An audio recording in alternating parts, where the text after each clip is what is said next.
We have new information now about a park in South Nashville and how it ended up trashed as a result of this weekend's flooding. Elizabeth Lane is live at Whitsett Park this morning with more on details on where all this debris came from.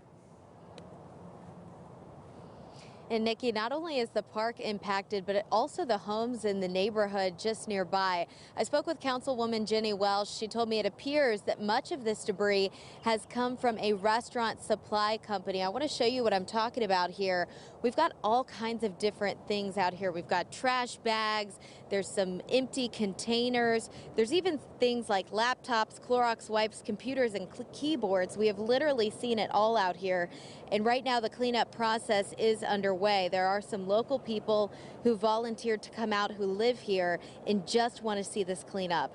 Now, Metro is working with the business. They're asking their insurance to cover the cost of the cleanup here along Mill Creek.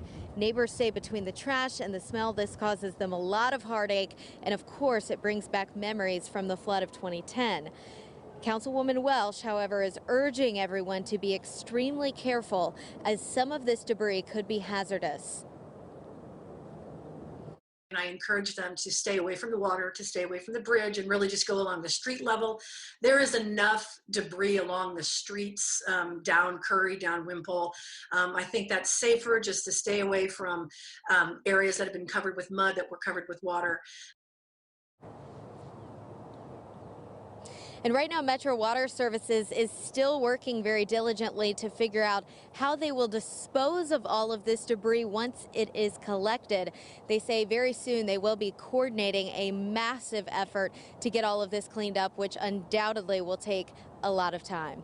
Reporting live in South Nashville, Elizabeth Lane, News 2.